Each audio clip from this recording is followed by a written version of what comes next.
FZ3 has several drawing entities such as straight lines, continuous lines, curves, arcs, and circles. Each entity is established with a few clicks and can be modified with the Entity Tool panel. We'll look at a line first. Clicking a command opens the Tool panel. The entity will start with the establishing click on the diagram. Notice length and angle displays on the extended line. You can click to establish the endpoint, or you can enter length into the tool panel.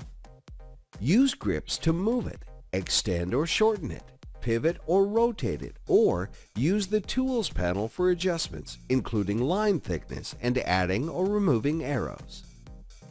You can minimize the tool panel, reset all properties to defaults, move objects to different layers, or use presets to adjust line thickness or customize on the home panel. Use the color palette to change the line and arrow color. Line type is a great shortcut to success. Click line type to select from 24 styles, from dashed lines to skid marks, fencing, property lines, barriers and guardrails, sidewalks and railroad tracks, and even stairs. Drawing commands. Draw commands are so easy we can fly through them.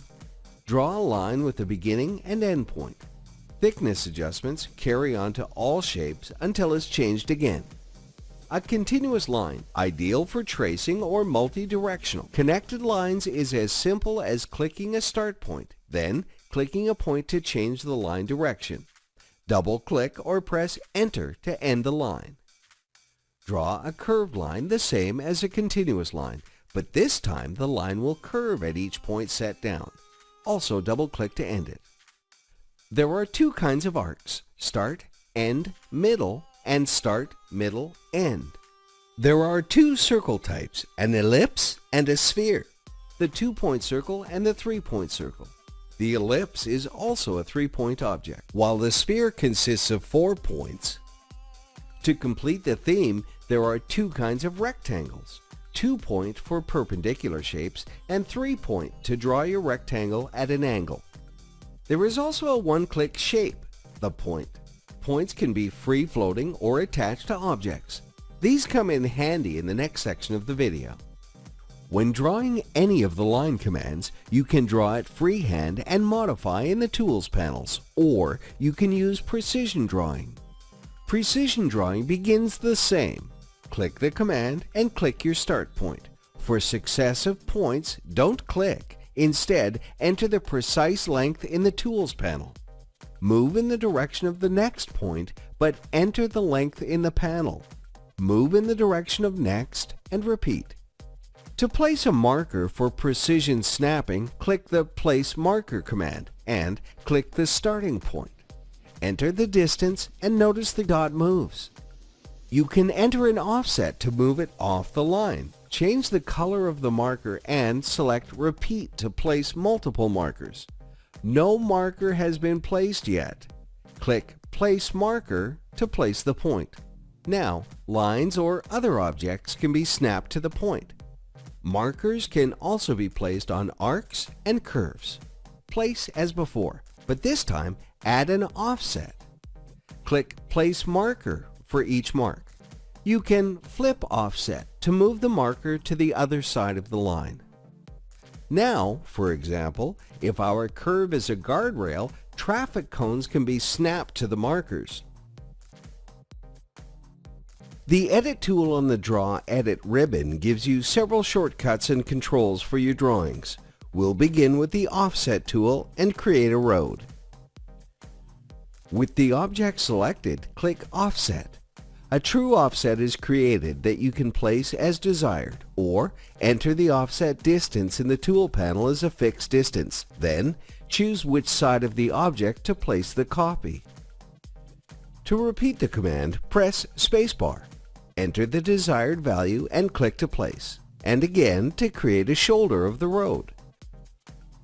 One more time and we have a road with shoulders and a center line. Let's change the center line to a dashed line. Select the line, click Line Types and select a dashed line. Offset works with lines, circles, rectangles, and curves. Breaking a line can be done precisely by placing points or freehand.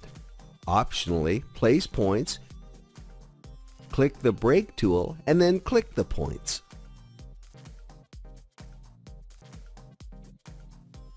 When you have a line you want to extend to another line, click the Trim Extend tool. Click the line to extend and then the line it should snap to. To trim, repeat, but click the side of the line you want to keep, then the snap line. Or you can use the grips to do the same thing. To move a group of objects in alignment with another object, select the objects by holding down the mouse button and scrolling a selection box across the group. Click the Align tool and click the reference point of the grouped objects. Click the Offset point to establish the base of the group. Then, pick the destination point, which snaps the reference point in place, and finally, click the point to align the offset point. You could use this to move a line of cars into a parking lot, for example.